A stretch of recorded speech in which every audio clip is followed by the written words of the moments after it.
Ini berarti dari Universitas Dian Nusantara ya? Betul, Betul, Bapak. Pak. Oh, Betul. oke, lanjut.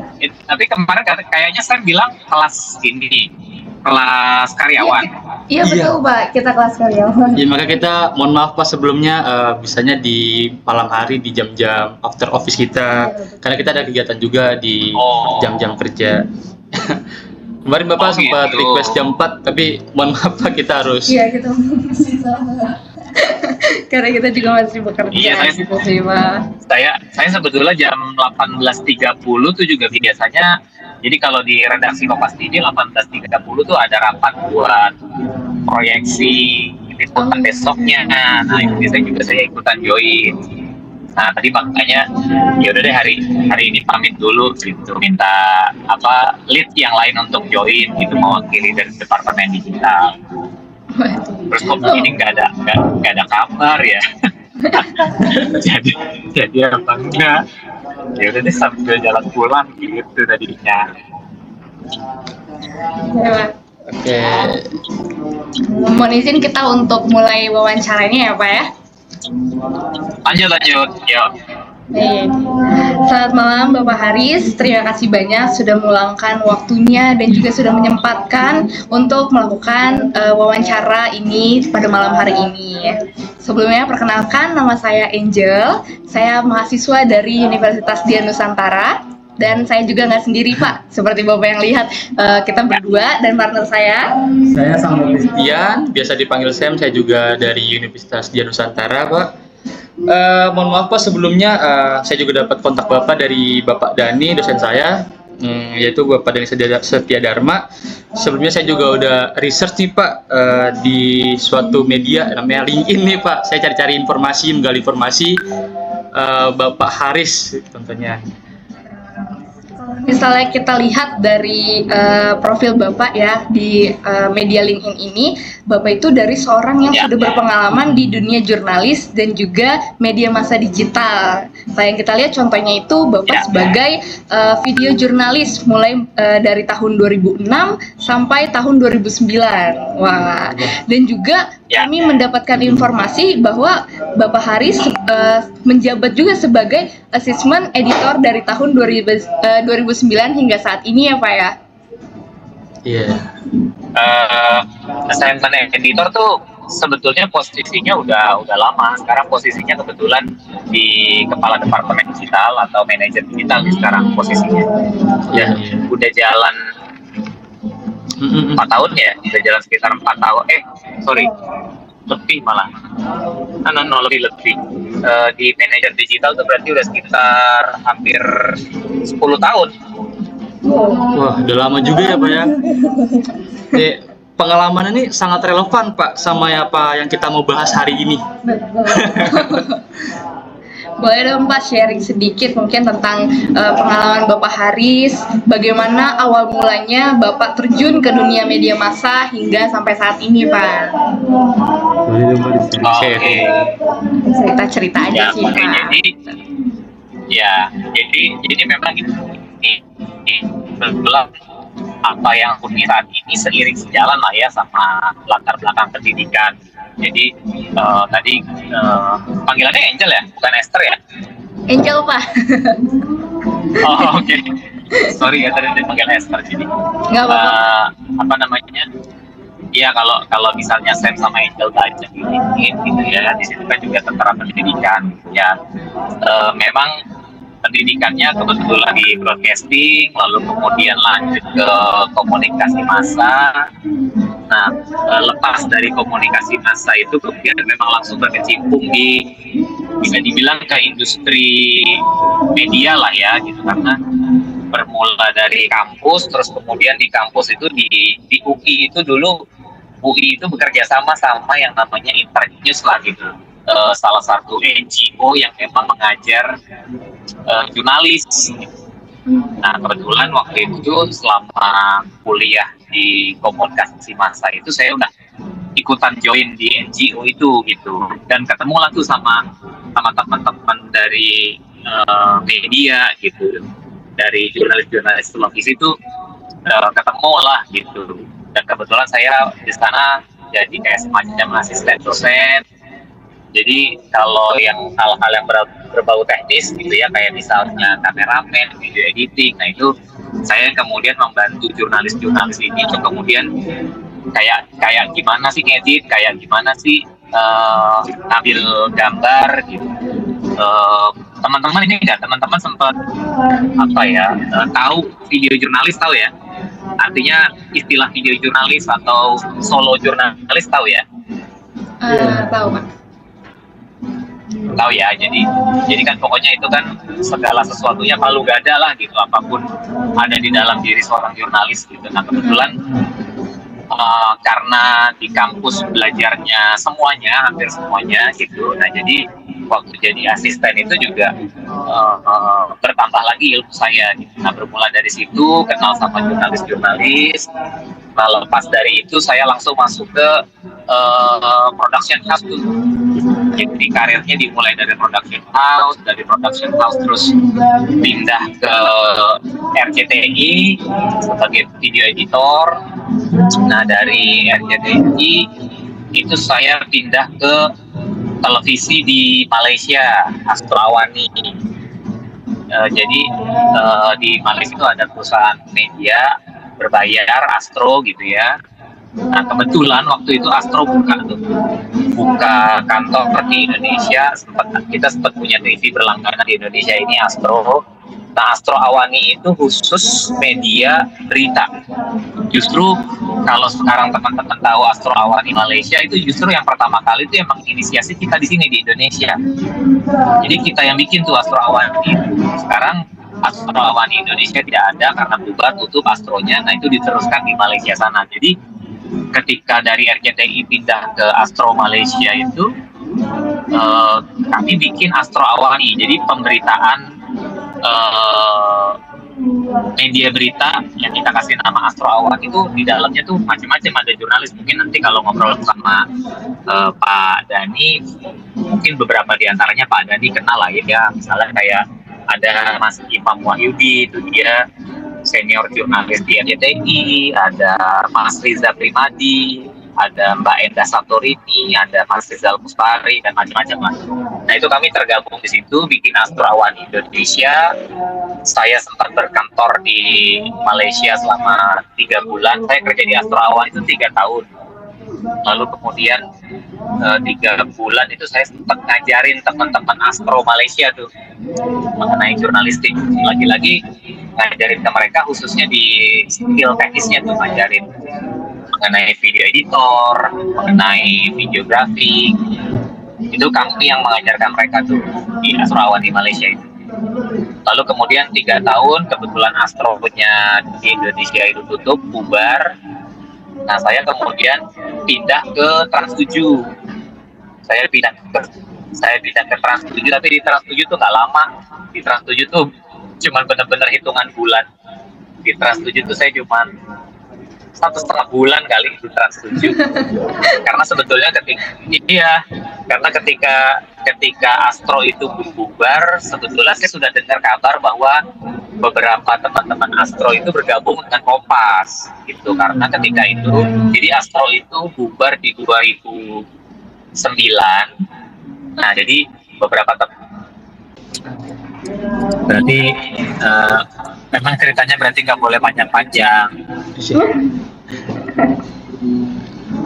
Panjangan tadi ceritanya. Oke, tadi kita lagi dengar cerita Bapak sampai di RCTI ya Pak ya? Tadi mana? Iya, yang Bapak kerjanya kurang lebih cuma 1,5 bulan. Iya. Masuk di sana. Oh ya, oke. Ya jadi gini, sebetulnya mau saya ceritakan ke teman-teman proses kemudian sampai sekarang saya bisa bekerja di Kompas TV jadi kepala departemen atau digital manager, itu memang perjalanannya panjang ya. Artinya saya memang memulainya dari bawah gitu. Jadi lulus dari kuliah tadi kan saya langsung masuknya ke production house itu sebagai video editor. Lalu kemudian dari production house itu masuk ke RCTI jadi video editor juga. Tapi lalu kemudian apa yang membuat saya kemudian pindah ke RCTI? Ya, pindah dari RCTI ke Astro itu juga salah satunya adalah ketika di RCTI itu kan saya sebagai video editor ya. Nah kemudian saya tuh udah mulai merasa jenuh gitu, jenuh lebih kepada kayaknya waktu kuliah saya tuh mempelajari semua gitu, mempelajari semua dalam arti kata, dan apalagi tadi saya cerita waktu di kuliah udah sempat jadi kayak semacam asisten trainee gitulah, asisten dosen untuk mengajari jurnalis-jurnalis gitu. Jadi kalau misalnya di RCTI hanya jadi video editor gitu ya, saya rasa kok sayang banget ilmu saya sebagai videografer saya bisa. Lalu kemudian reportase saya juga belajar waktu kuliah. Jadi kalau hanya stuck di video editor kok sayang gitu. Makanya kemudian saya terus memberanikan diri untuk pindah ke Astro karena buat saya ini televisi baru, benar-benar baru dibuat sehingga pengalamannya pasti akan beda. Nah, akhirnya singkat cerita pindah ke Astro, terus tadi sempat ke Malaysia selama 3 bulan ngajarin teman-teman Astro Awani di Malaysia untuk bikin sebuah media berita gitu ya. Nah, sebetulnya di Astro Awani Indonesia juga saya sebagai video editor. Lalu saya kemudian memberanikan diri bilang ke atasan, Mas boleh nggak kalau misalnya saya ini jadi reporter. Terus waktu itu sempat ditanya, bisa Riz kamu jadi reporter? Masih ingat caranya? Masih, saya bilang gitu. Nah terus kata mereka, sekarang udah nggak zaman jadi reporter, sekarang zamannya tuh jadi video jurnalis tadi. Makanya saya tanya teman-teman tahu ya dengan istilah solo jurnalis, tahu dengan istilah video jurnalis. Jadi ketika itu justru sama orang Astro, atasan itu bilang, sekarang udah nggak zaman Riz jadi reporter, sekarang zamannya jadi video jurnalis, kamu siap nggak? Gitu. Jadi ya udah kamu sendiri ngerjain semua, kamu bikin naskah, kamu reportase, nanti pulang liputan kamu ngedit sendiri, dubbing sendiri. Oke Mas, siap. Nah akhirnya selama di Astro sampai kemudian mereka bubar, posisi saya yaitu sebagai video jurnalis, itu palu gada semua ada. Nah ketika dari Astro bubar masuk ke Trans 7 tadi yang cuma dalam hitungan 1,5 bulan, itu juga sama jadi video jurnalis. Nah lalu kenapa kok cuma sebentar 1,5 bulan? Karena tadi saya cerita bahwa sebetulnya ketika Astro itu bubar saya udah tahu ada teman-teman yang kemudian bergabung di Kompas gitu, karena Kompas mau punya TV lagi lah. Dulu kan Kompas itu punya TV 7 ya, punya TV 7, lalu kemudian kurang berhasil akhirnya dibeli sama Transport, itu jadilah Trans 7. Nah jadi saya tahu tuh ketika Astro bubar udah ada teman-teman yang join di sana. Jadi saya apply kedua tuh sebetulnya ketika itu. Saya apply ke Trans 7, saya juga apply ke Kompas. Nah ternyata yang dipanggil duluan itu Trans 7. Ketika saya bekerja di Trans 7, si Kompas ini manggil gitu, Riz jadi mau gabung nggak? Gitu, ini Kompas sudah mulai. Nah lagi-lagi yang saya perhitungkan itu tantangannya. Kalau saya bekerja di Trans 7 dengan sistem yang sudah ada, yang sudah berjalan, ya udah saya akan hanya jadi seorang pekerja biasa aja. Mau ditugasin jadi video jurnalis, mau jadi video editor, mau jadi reporter, ya udah saya ikutin jalan aja. Sementara di Kompas ini lagi-lagi sama kayak Astro, ngebangun baru. Nah maka dari itu ya udah saya ambil keputusan ketika itu, oke, saya akan cabut dari Trans 7 masuk ke Kompas gitu. Dan ketika itu malah belum ada Kompas TV-nya gitu. Saya ketika masuk di Kompas itu gabungnya ke kompas.com. Jadi ketika itu kalau bicara media online gitu ya, itu mereka secara artikel berita udah ada lah ya, udah ada. Nah tapi justru bagaimana kemudian memadukan artikel online itu dengan kemunculan videonya. Nah jadi waktu itu kompas.com saya rasa itu bisa dibilang pionir lah, bisa dibilang yang paling pertama untuk mengkombinasikan antara berita artikel dengan videonya. Jadi misalnya ini adalah zaman dulu gitu, ada banjir di Sumatera, mereka akan nulis artikelnya mengenai banjir bencana di Sumatera, Tapi lalu kemudian saya akan berangkat ke sana memvideokan itu. Nah, sehingga orang-orang juga bisa nonton gitu. Realnya kayak apa sih? Nah, kayak gitu tuh dulu di kompas.com tuh kayak gitu. Jadi saya masuk ke gabung sama kompas.com itu 2009 pasca Astro itu bubar. 2009 saya di kompas.com sampai 2011. 2011 tuh baru mulai ada PT si Kompas TV-nya itu. Nah, kemudian saya gabung di Kompas TV 2011 itu sudah sebagai koordinator peliputan. Karena sebagai orang pertama dianggap yang kemudian berpengalaman juga. Nah, sehingga ketika Kompas TV-nya ada, saya sudah join sebagai koordinator peliputan 2011 tuh. Sampai 2013 ya. Sampai 2013-2014 itu saya sebagai koordinator peliputan, tapi di 2014 itu sudah mulai tuh ada proyek yang namanya proyek digital. Jadi belum berbentuk departemen, tapi bentuknya tuh proyek, karena Kompas TV waktu itu kan kita masih UHF ya, masih analog belum digital. Nah, sehingga waktu itu UHF-nya juga dapatnya UHF yang genap. Jadi kalau teman-teman belajar frekuensi, saya juga kalau secara teknis kalau teman-teman tanya saya juga kurang terlalu paham, tapi yang saya tahu ketika itu kalau kita ketika semua stasiun televisi dapat frekuensi genap, itu secara cakupan siaran tuh kurang bagus lah daya penerimaannya. Justru frekuensi yang bagus itu adalah frekuensi yang ganjil, jadi 23, 25 gitu. Nah, karena kita dapatnya genap waktu itu 28 UHF, penerimaannya Kompas TV kurang baik, bahkan di Jabodetabek itu kurang baik. Nah, sehingga proyek digital dibuat supaya brandnya Kompas TV itu dikenal lewat media sosial, lewat YouTube lah, lewat Twitter, lewat Facebook. Nah, bermula dari situ tuh si proyek digital itu 2013-2014 terus berjalan. Kita coba mulai mengelola YouTube, mengelola media sosial sampai tahun 2016 itu baru jadi departemen. Nah, saya itu mulai jadi manajer digital itu, jadi kepala departemen digital itu di 2018 ya, 2016 jadi departemen, 2018-2019 tuh saya jadi kepala departemen digital sampai dengan hari ini. Itu teman-teman, kira-kira ceritanya dari situ. Jadi memang saya memulai karir ini benar-benar dari bawah, ngerasain semua posisi lah, video editor, videografer, video jurnalis, saya rasain semua tuh. Sampai sekarang jadi kepala departemen. Wih, keren banget sih, Pak. Keren Pak pengalaman Pak. Luar biasa sekali. Buat dari pengalaman Bapak ini mulai yang dari awal sampai sekarang ini, buat Bapak sendiri ada nggak sih Pak momen yang menurut Bapak itu paling berkesan, baik itu yang dari sisi hal lucunya atau yang bikin Bapak terharu yang pernah Bapak alami di balik layar media ini, Pak? Gitu. Kalau cerita pengalaman banyak kan.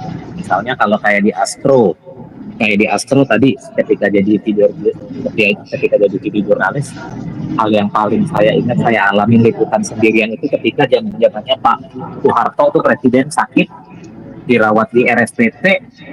Itu saya sampai tidur ya, banyak lah ya wartawan itu juga waktu Pak Harto sakit, apalagi pada saat kritis kami nginep tuh di RSPT. Dan karena saya VJ jadi nggak ada kameramennya, ya udah jadi saya berangkat sendirian, nginep sendirian di RSPP, tidur di mobil gitu ya. Terus iya, karena malas untuk datang ke kantor waktu itu, malasnya datang ke kantor, orang mau tahu liputannya bakalan ke RSPP, jadi saya bawa mobil sendiri langsung dari rumah.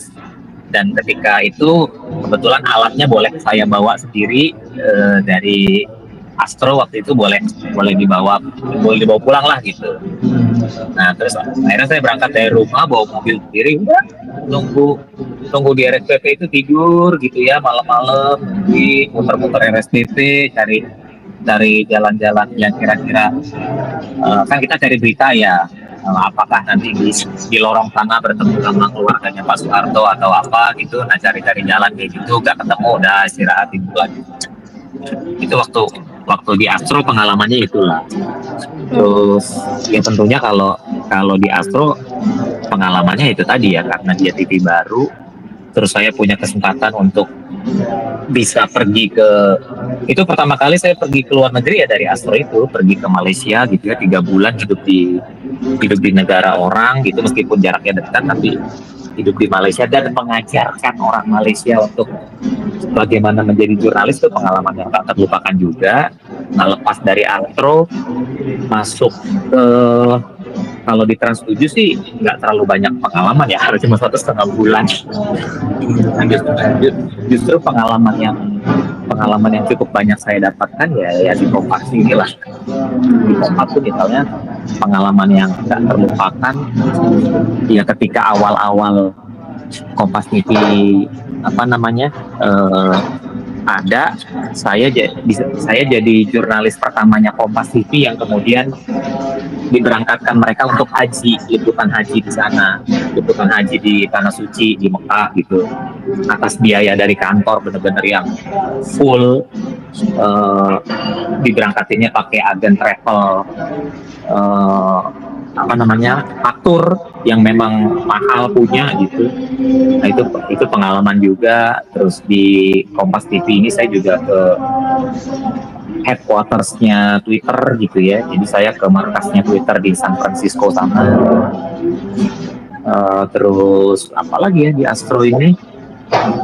Oh, waktu itu yang part-part menyenangkan lah ya. Saya pernah punya pengalaman juga yang kurang lebih mengerikan, itu ketika di Astro juga. Di Astro itu saya pernah, jadi di Tanjung Priok tuh teman-teman, di dekat rumah sakit Koja itu pernah ada namanya makam Mbah Priok.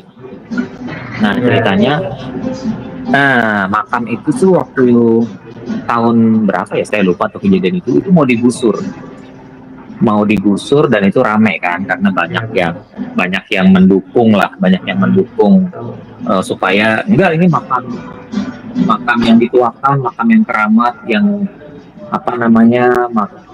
ya pokoknya makam yang dihormati lah oleh masyarakat setempat di sana, nggak boleh digusur gitu. Itu rame sampai kerusuhan.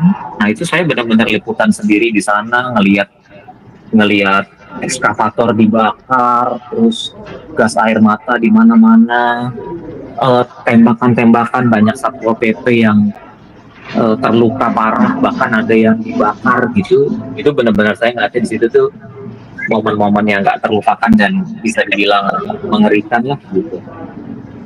Itu salah satu momen itu tuh. Ternyata banyak juga ya Pak, dari momen-momen yang paling berkesan tadi dari Bapak ceritain sampai momen yang paling mengerikan banget. Betul. Banyak juga ya Pak ya, dan udah dialami oleh Bapak juga ya. Mohon maaf Pak, sebelumnya kameranya mati atau Oh, udah di rumah. Alhamdulillah. Alhamdulillah sudah sampai ternyata. Oke, agak nge-freeze ya. Halo Pak. Oh, kedengeran. Iya, lanjut saya nanya lagi. Oke. Oke, lanjut ya Pak ya. Lanjut, silakan. Lanjut ya. Oke. Baik Pak. Lanjut. Kita punya beberapa pertanyaan sih Pak. Ini menurut saya, menurut kita relevan juga sih dari pengalaman Bapak di dunia digital media ya Pak, media digital tadi maksudnya. Saya ada mau pertanyaan sedikit. Jadi kita kan lihat nih Pak perkembangan teknologi nih hingga saat ini, terutama di media digital dan media sosial, di mana telah mengubah model komunikasi massa yang dulunya bersifat satu arah dari media khalayak nih Pak, menjadi model yang lebih multi arah atau interaktif. Nah, kalau dari Bapak Haris, bagaimana tuh Pak tanggapannya tentang hal tersebut? Iya, karena di digital ya. Jadi apa namanya, terus juga teknologi seperti ini, apalagi apa namanya, saya mengelola platform digital Kompas TV, YouTube dan media sosial lainnya. Awal tuh bisa dibilang eh, perubahan teknologi yang sangat bermanfaat sebetulnya buat buat kita di media gitu ya. Betul. Kalau kita bicara kayak televisi, bicara kayak radio, itu kan satu arah aja. Lo penyiar di radio, lo penyiar di TV atau reporter di TV, ya udah hanya sekedar menyampaikan laporan aja gitu ya, ada penonton atau pendengar yang mendengarkan, udah selesai gitu. Kan penonton nggak akan bisa, Mbak itu gimana Mbak? Itu apa? Coba geser Mbak, kan nggak bisa. Gitu. Tapi beda halnya dengan kita di digital. Terus semuanya harus mendapatkan. Baik, Pak. Oke, dari Kak Esther mungkin ada yang mau bertanya. Halo, halo Pak. Oke, jadi ya saya pindah dulu tadi. Nah, jadi maksudnya apa namanya? Kalau di digital pola komunikasinya kan dua arah. Artinya ketika kami di YouTube gitu ya, kalau teman-teman buka YouTube-nya Kompas TV, 80%-nya itu memang tayangan-tayangannya Kompas TV yang ada di TV kami pindahkan ke YouTube-nya Kompas TV. Nah, tetapi 20%-nya lagi tuh kami bikin sendiri konten-konten untuk yang memang spesial untuk ditayangin di platform YouTube-nya Kompas TV. Benar-benar bikin sendiri, eksklusif hanya untuk platform digital lah gitu. Bentuknya bisa podcast, bentuknya bisa live report, atau kalau sekarang mungkin kalau teman-teman buka YouTube-nya Kompas TV sering banget kita bikin breaking news, padahal kalau nonton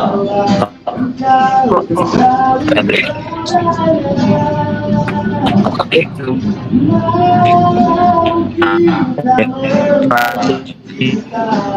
jadi bisa apa yang nonton bisa ngasih komen, live chat gitu ya, atau kan bisa kirim pertanyaan. Karena kalau kayak podcast Kompas TV itu seringkali kita bikin interaktif, either kita bertanya lewat media sosial lalu nanti kita collect yang sudah bertanya terus kita tanyain pada saat live dengan di podcast itu, atau ya udah pada saat podcast berlangsung nanti hostnya bisa ngebacain live terus tayang gitu kan.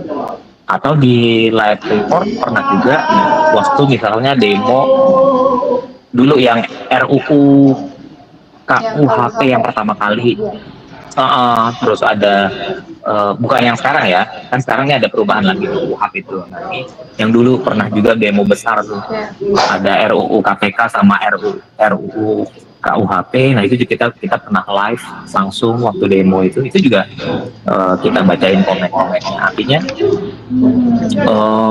secara teknologi ya sekarang bisa dibilang Kompas TV itu atau media-media lain lah ya yang sudah mulai memanfaatkan teknologi digital itu ya sangat terbantu.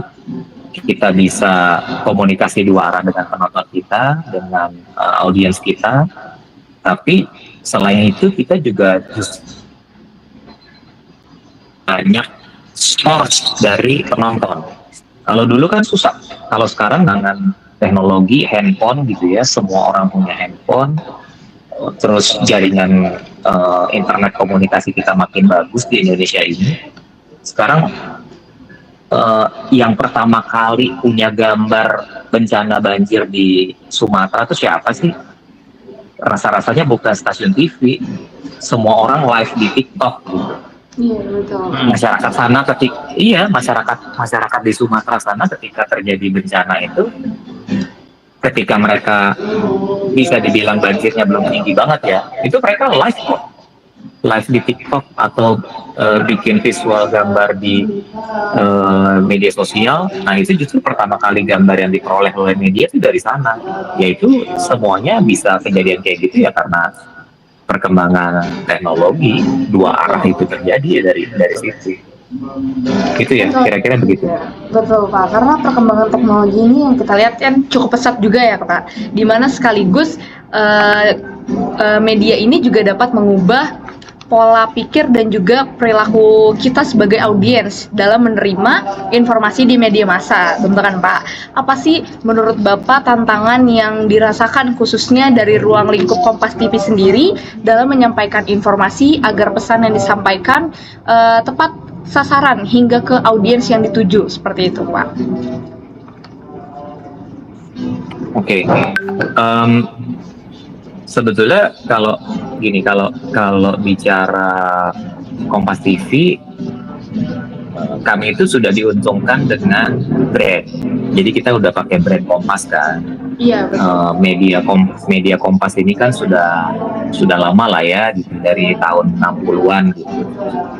Sehingga dia udah dikenal dari mulai koran, lalu lanjut ke kompas.com sebagai media online, sekarang ada Kompas TV-nya juga. Nah, sehingga secara audiens orang itu udah tahu lah gitu ya, oh Kompas gitu. Ekspektasi mereka tuh sudah terbangun gitu terhadap citra dan image Kompas tuh sudah terbangun. Sehingga untuk mendapatkan audiens yang tepat itu bisa dibilang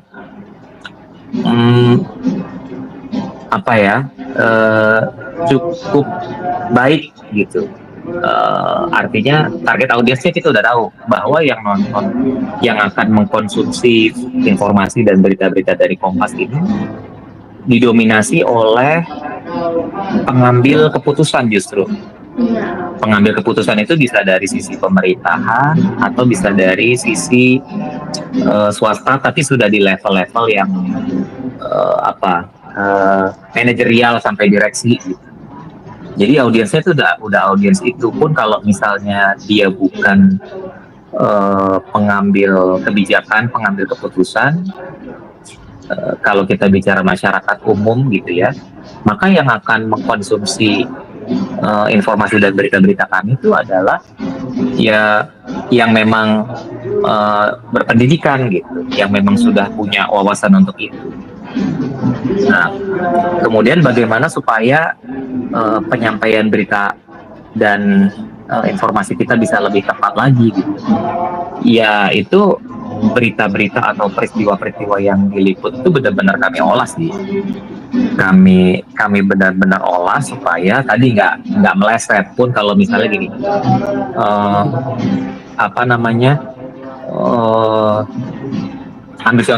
ambil contoh sekarang nih misalnya berita mengenai bencana di Sumatera.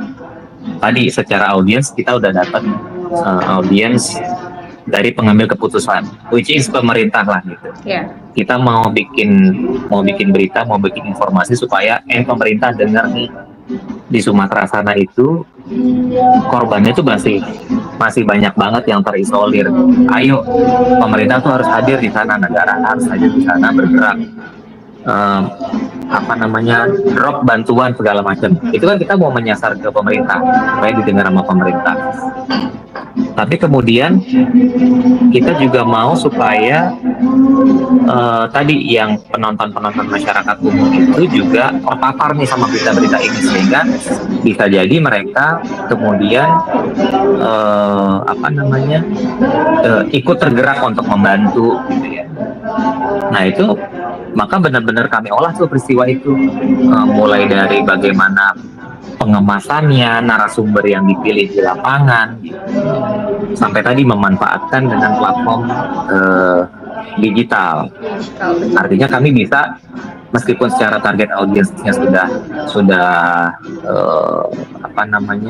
terpilih, tapi kemudian ketika kami bicara mau melebarkan audiensnya ke penonton muda gitu ya, ke Gen Z, maka sarana yang dimanfaatkan oleh Kompas TV tadi platform digital gitu, apakah itu YouTube ataupun media sosial, dan gaya pengemasannya pasti akan berbeda lah dengan gaya teman-teman news presenter untuk menyampaikan beritanya di TV akan berbeda dengan cara penyampaiannya di digital. Itu salah satu yang kemudian benar-benar diolah supaya tadi ya memang tepat sasaran gitu. Jadi kalau mau menyasar ke penonton yang lebih muda, ya yang benar-benar dimanfaatkan platform digital, YouTube dan media sosial, Tapi kalau untuk audiens yang pengambil keputusan, untuk masyarakat umum yang lebih berpendidikan, yang mungkin usianya lebih mature gitu ya, maka pemanfaatannya di media televisi gitu.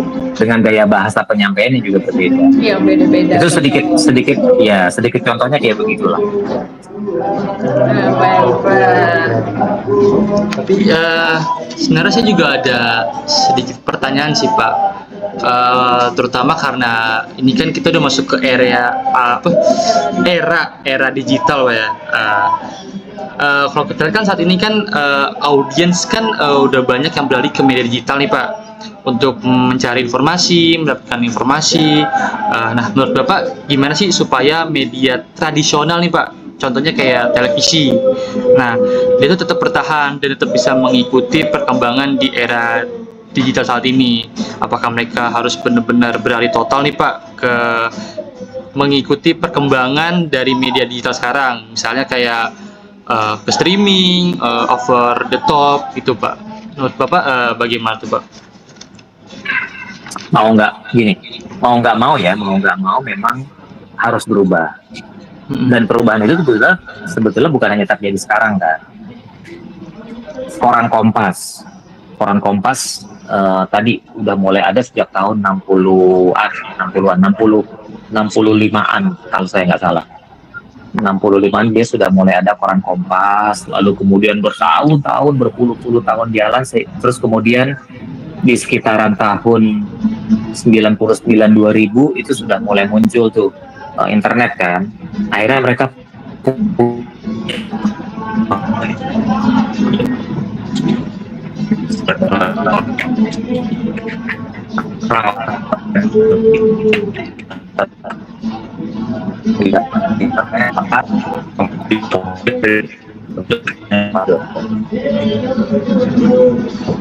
tadi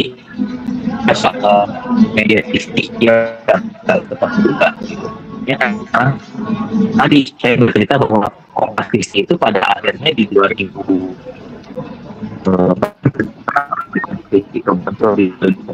mempertimbangkan itu tadi ada khusus melengkap kita secara frekuensi penerimaan uang IT Jabodetabek, sehingga bagaimana kita mengenal Kompas TV, bikin channel YouTube, coba manfaatkan Facebook, coba bikin Twitter, akun Twitter gitu. Itu kan dimulai dari situ mengenalkan Kompas TV, menyebarkan informasi lewat platform digital. Nah, kalau sekarang kita bicara penonton-penonton baru atau bahkan penonton lama tapi yang sudah mulai lebih banyak mengakses internet gitu ya, streaming dan segala macam, ya mau tidak mau media lama atau fokus ke TV deh, ya harus berubah, harus benar-benar kita memanfaatkan digital. Makanya kayak Kompas TV ini rasa-rasanya hampir semua platform coba kami kelola ya mungkin nggak semua platform, bahkan masih banyak media sosial lain gitu ya, tapi at least yang bisa dibilang yang besar kayak YouTube itu sebagai platform utamanya Kompas TV dengan 19 juta subscriber gitu ya. Itu di situ kita melakukan live streaming di situ. Sekarang juga hampir setiap hari yang namanya live streaming, yang namanya breaking news di YouTube-nya Kompas TV itu mungkin setiap hari itu bisa minimal ada 5 breaking news live streaming yang kita buat di channel YouTube-nya Kompas TV. Di luar dari itu kita bikin konten-konten podcast, terus kemudian di TikTok, di Instagram kita juga bikin konten yang bentuknya memang vertikal, kita sebarluaskan di situ gitu. Terlepas dari 80% tadi ya, yang semua pokoknya tayangan di TV itu pokoknya ada semua deh di YouTube-nya Kompas TV. Ya itu sebagai bentuk kita menjangkau penonton baru. Apakah penonton televisi turun? Memang terjadi penurunan, tapi kalau bicara Indonesia belum semasif itu pergeserannya ke internet. Secara kalau kita bicara bisnis, bisnisnya itu kue kue iklannya itu masih gede di TV. Di digital sudah ada, tapi porsinya itu masih kecil lah Ya. compared di TV.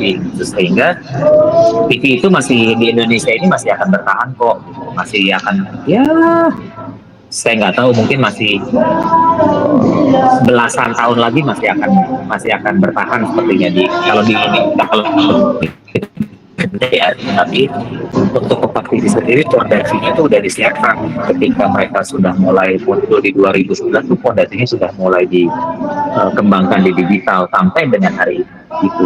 Jadi ya harus gitu. Dan kalau bicara media, hampir semua media sekarang mana sih yang nggak punya platform digital gitu, rasa-rasanya hampir semuanya punya. Kayak kami di Kompas TV digital ini di departemen digital, ketika di stasiun televisinya Kompas TV, saingannya Kompas TV siapa? Mungkin akan disebut TV One, mungkin akan disebut Metro TV, mungkin akan disebut iNews. Tapi kalau di digitalnya, ya TV-TV itu tentunya akan disebut juga ya. Siapa saingan channel YouTube-nya Kompas TV? Ya mungkin tetap akan disebut, oh channel YouTube-nya iNews karena kita mau nonton rakyat bersuara. Oh channel YouTube-nya siapa? TV One atau channel YouTube-nya Metro TV mungkin akan tetap kesebut. Tapi di luar dari itu kan kompetisinya juga ada kompetisi sama narasi dan Najwa Shihab. Terus kemudian sama youtuber yang memang secara produk jurnalistik banyak lah ya, kayak misalnya Deddy Corbuzier udah punya podcast Close the Door. Deddy Sumargo meskipun isinya adalah curhat begitu, tapi seringkali narasumber yang hadir juga narasumber yang si Deddy Sumargo dapet yang ini gitu. Padahal di TV susah. Banyak lah gitu. Jadi saingannya ketika bicara digital bukan hanya antar stasiun televisi berita yang ada di YouTube, tapi udah bersama content creator gitu. Jadi rasa-rasanya media mainstream itu sudah harus punya dan memanfaatkan media digital sih. Apalagi kalau yang sudah bisa punya kayak over the top gitu ya, OTT platform gitu, kayak misalnya MTech Group gitu kan. MTech Group mereka sudah punya video.com gitu ya, itu akan lebih bagus lagi gitu. Iya, oke. Terima kasih ya Pak Aris. Kalau yang kita cari tahu nih Pak, yang kayak Bapak bilang tadi, Kompas Group itu kan ada banyak ya Pak ya macamnya, kayak ada media cetaknya, media penyiaran, digital, dan lain-lainnya. Dari Bapak Haris sendiri sebagai seorang yang memiliki experience nih Pak di dunia media digital khususnya di Kompas Group, konvergensi apa yang paling efektif untuk perkembangan dari Kompas Group sendiri untuk memperluas kehadirannya di dunia media ini Pak? Itu Pak. Ya platform digital gini. Kalau nanti saya nggak tahu ada misalnya kalau Angel sama Sam ada kesempatan untuk datang ke Kompas Gramedia lah ya gitu. Saya nggak hanya bicara Kompas TV, ataupun kalau misalnya suatu saat teman-teman mau datang ke Kompas TV, ya nggak apa-apa, nanti bisa saya temenin juga. Mau banget sih Pak, jujur. Di Kompas jadi di Kompas Gramedia itu sekarang udah dibuat yang namanya pilar-pilar. Kayak kami di Kompas TV itu kami tergabung yang namanya KG Media. Jadi Kompas Gramedia itu kan secara media banyak. Ada Kompas TV, ada Harian Kompas, ada Kompas ID, ada Kompas.com. Terus Kontan itu tabloid atau media yang memang khusus berbicara ekonomi. Terus ada lagi Tribun News itu juga grupnya Kompas Gramedia. Terus belum bicara majalah kan banyak banget tuh. Ada Hai, terus kemudian ada Grid, misalnya teman-teman ada Grid Auto, ada kalau teman-teman tahu buku resep atau tabloid resep namanya Sajian Sedap, itu juga grupnya Kompas Gramedia gitu ya. Jadi KG Media itu banyak. Nah, sekarang dengan perubahan teknologi, dengan pola konsumsi masyarakat yang berubah, hampir di semua unit bisnisnya KG Media itu memang punya tim digital sendiri, memang punya platform digital sendiri-sendiri. Kalau kita bicara majalah Hai, udah nggak ada majalahnya, tapi teman-teman tetap bisa membaca Hai lewat sarana online. Terus kemudian Nova, Kawansu, tabloid-tabloid dan majalah ini sudah tidak ada. Tapi teman-teman tetap bisa membaca Nova, membaca Kawanku gitu ya, ya lewat online-nya gitu. Terus kemudian kompas.com itu memang media online, media siber. Tetapi di dalam kompas.com-nya sendiri mereka punya tim digital untuk bikin video. Karena kan sekarang pola konsumsi masyarakat bukan hanya sekedar baca lagi, mereka mau nonton. Betul. Lebih ke visualnya ya Pak. Iya, betul. Nah sehingga even kompas.com sama harian Kompas pun mereka sudah punya tim videonya sendiri untuk menggarap videonya sendiri. Sementara Kompas TV yang memang secara core bisnisnya adalah video gitu ya, yang secara core bisnisnya adalah tayangan TV, meskipun kita sudah mulai memanfaatkan tadi YouTube, punya channel YouTube, punya akun Instagram dan TikTok yang juga menyebarluaskan konten-konten vertikal video gitu ya. Tapi kita juga punya website kompas.tv, bikin artikel teksnya juga gitu. Jadi hampir semua konvergensi kita lakukan gitu. Kalau ditanya mana yang terbaik,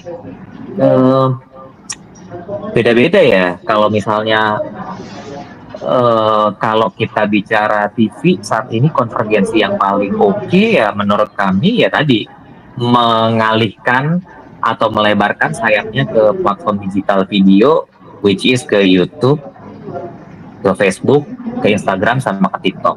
Itu cukup besar lah penetrasinya Kompas TV di platform-platform itu. Kalau bicara kompas.com ya itu kan salah satu bentuk konvergensi dari media cetak ke media online ya. Sehingga kalau bicara kompas.com tentunya sebagai situs media online yang paling besar ya artikel teks mereka besar di kompas.com. Tapi tadi mereka juga sudah mulai merambah ke video, tapi apakah sudah besar seperti Kompas TV? Belum gitu, tapi sudah ada arah ke sana. Jadi kalau bicara KG Media, hampir semua unit bisnis itu sudah berubah, sudah konvergensi ke arah media digital gitu. Dan semua unit bisnis sudah punya tim digitalnya sendiri-sendiri. Tadi untuk mencoba peluang di platform lain gitu, selain dari platform yang memang sedari awal mereka punya, sedari awal mereka dirikan itu sih. Mana yang lebih efektif tentunya ke masing-masing unit bisnis akan beda-beda, Angel. Tergantung. Berarti Ya bisa disamain.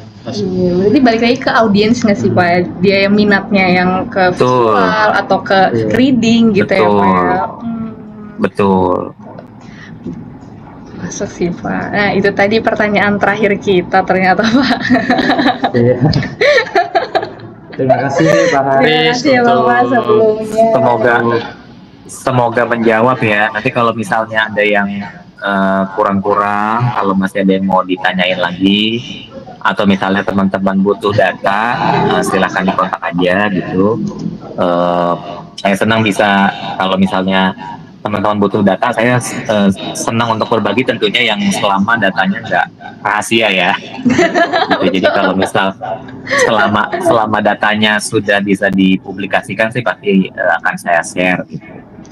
Jadi kalau setelah kita tanya jawab melalui Gmeet ini masih ada yang kurang, silakan aja. Kalau dari Sam atau dari Angel masih ada yang mau ditanyakan di luar dari ini, kalau bisa saya jawab akan saya jawab. Kalau misalnya belum bisa, maka ya saya akan sampaikan juga ke teman-teman belum bisa saya sampaikan gitu.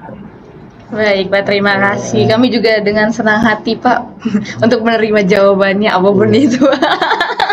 Juga Siap, oke. Hati kalau diundang ke Kompas TV, Pak. Betul Pak.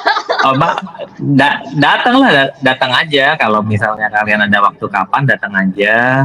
Kan justru yang repot adalah ketika teman-teman datangnya rame ya, karena harus ada izin gitu. Tapi Iya, kalau betul. teman-teman datangnya berkelompok, hanya sekedar 2 orang sampai 5 orang lah.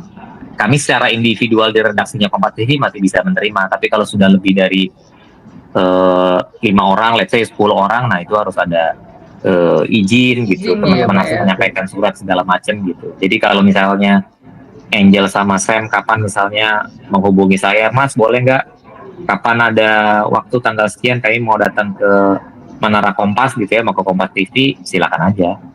Wih, Asik nih kayaknya. seru nih kayaknya. Boleh. Soalnya kita baru pertama. Kita baru ke RRI doang, Pak. Jadi kita mau yang lebih luas Oh. lagi gitu. Boleh. Silakan.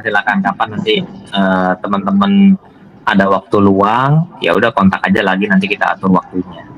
Baik. Emang kalau Angel kerja di mana? Kalau saya kerjanya guru, Pak. Saya guru di Anak Educare, perusahaan Anak Educare. Oh, oke. Kalau Sam? Saya di perusahaan swasta Pak, saya sebagai General Affair. Oh gitu. Iya. Oke. Terus kalian ngambil kelas karyawannya, program studinya apa sih? Ilmu komunikasi, Ilmu Pak. komunikasi, Pak. Oh. Oke. Oke, siap. Terima kasih banyak. Terima kasih banyak, Terima kasih Pak, banyak, atas Pak waktunya. Aris. Selamat Sama-sama. beristirahat. Oke. Iya. Thank you ya. Sampai ketemu lagi.